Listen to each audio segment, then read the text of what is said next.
تاسې د موسی په شکل کې یو څو احتیاط تاسې بېغمه اوسئ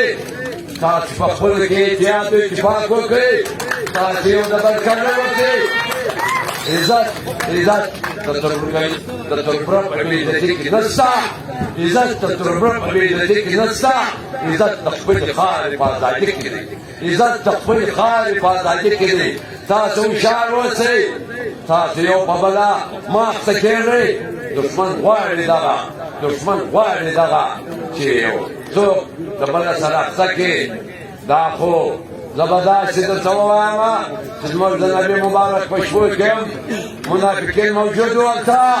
هلته به زموږ نبي مبارک چې به غزا ته تللی دوی به بیا دا مجاهد دا مجاهدین دا غازیان په دې کې به بیا دوی منافقت کوه او یو بل به سره خطا ایستله چې دا نعوذ بالله لیونی دی دا په چپه لار روان دی نه موږ هغه کار دی موږ د خالد بن ولید کار دی موږ د خالد بن ولید کار دی چې هغه د نبي مبارک سره په خپله په غزاو کې شرکت کړی دی او اکثره میدانونه د ده په موجودګي کې دوی ګټلي دي تاسې هغه شرین قوم یاست خدای پاک خدای بندگان هغه څوک یاست موږ په غیب خدای منلی دی او زموږ اخر زمان محمد صلی الله علیه وسلم دی چې هغه د ټول جهان د طب د روح پیدا شوي دي او موږ د هغه امتیان یو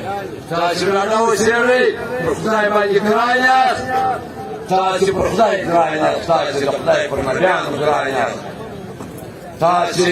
خپل ځانونه هم اصلاح کړئ تاسو که چیرې تاسو غلطي کړي تاسو خپل ځانونه اصلاح کړئ یو د بل قدر وکړئ موږ یو د بل قدر وکړئ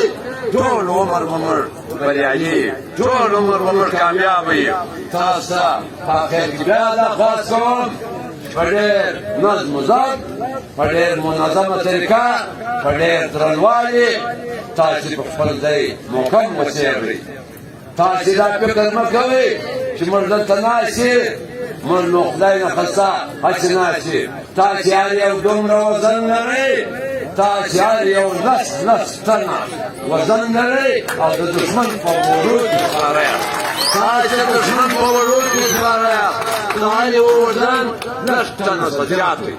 تاسې په خپل ځای محکم اوسېږئ تاسو په اتفاق و اتحاد اوسېږئ هر وخت راځئ د خپل پرلط د خپل کار د مرګ د ژوند فیصله ده دا کار کې برخه واخلئ د دې مظلوم ولس سره ملګرتیا وکړئ ملګرو خو چوپۍ راکړه چې کوم وخت چوپۍ هر چا ته ملاو شي په ډېر احترام خواست کوم چې پر هغه ځای د خپله خبره ختم کوي تاسې ژوندي یاست تاسې زندهباد پرلط زندهباد تاسې کمیټۍ زندهباد تاسې ټول زندهباد سلام علیکم